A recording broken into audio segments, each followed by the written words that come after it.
There's an interesting piece of information that comes from the CIA website. And the CIA is working with analysts to try to get the best possible intelligence through the perceptual system of their analysts that they can. So they've done a whole study on this. It's a public website. You can go and download the material yourself. There's a whole book on this study. And here's what the CIA book on studying perception says. People tend to think of perception as a passive process. Yet perception is demonstrably an active rather than passive process. It constructs rather than records reality. So here's reality, the world of perception, and it is a construct that reflects only one thing, and that's the content of your mind. It does not reflect this world. This world that the Creator created can stimulate content in you, yes. You know, if I'm smelling brownies and I have some illusions, you know, stored in me about how great brownies are, like that mint chocolate brownie Jeannie brought me this afternoon from the chocolate shop. And I go warm and fuzzy and brownies make me feel good. But if I've had food poisoning from a brownie, the same brownie I might think is the source of pain and trauma, and I might feel a need to run away from it, or a need to abuse it, or a need to get rid of it. You ever have anything in your life that you feel a need to abuse or get rid of?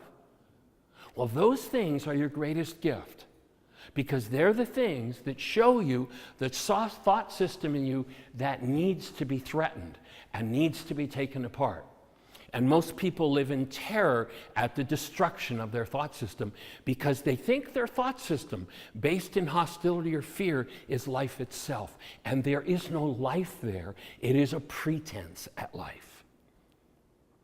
And we're looking to break down the pretense, because when you break down the pretense, what floods in is true life and this awesome active presence of love. If words passing your lips are based in hostility, fear, or profanity, you're in trouble.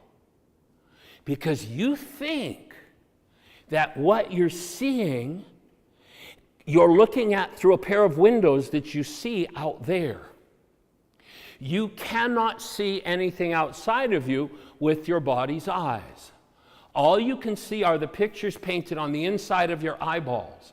And when the pictures painted on the inside of your eyeballs come from your own content of hostility and fear, then what you're doing by that very perception is that you are spraying the acid of hostility or fear on whoever you're looking at. If you perceive your child through hostility or fear, you're spraying the acid of hostility or fear on them. You ever wonder why your child doesn't cooperate very well? If you see your parent through the acid of hostility and fear and spray that on them, you ever wonder why your parents act the way they do?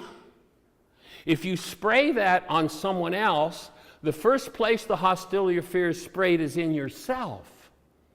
But because we live in such denial, we take the pain of what we spray on ourselves and we put it into our brain's image of others, and we rage at them for what we're feeling as though they could possibly cause us to feel.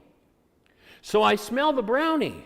So there is an effect in the world that stimulates something in me. But I can't feel anything about the brownie. I can only feel what the brownie resonates in me.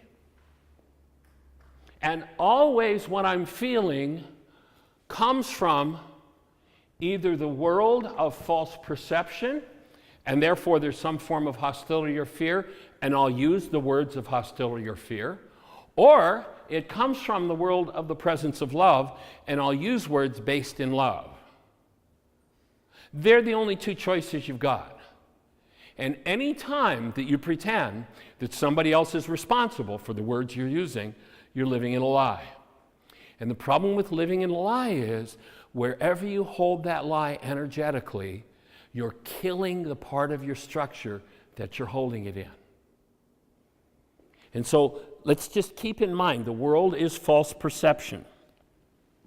And then the textbook, which just replicates exactly what the CIA said, on page 425 says, perception makes the world you see. So there's the actual world, and then there's the world you see. Your perception is a world unto itself. And then the next line in this lesson says, so the world is false perception.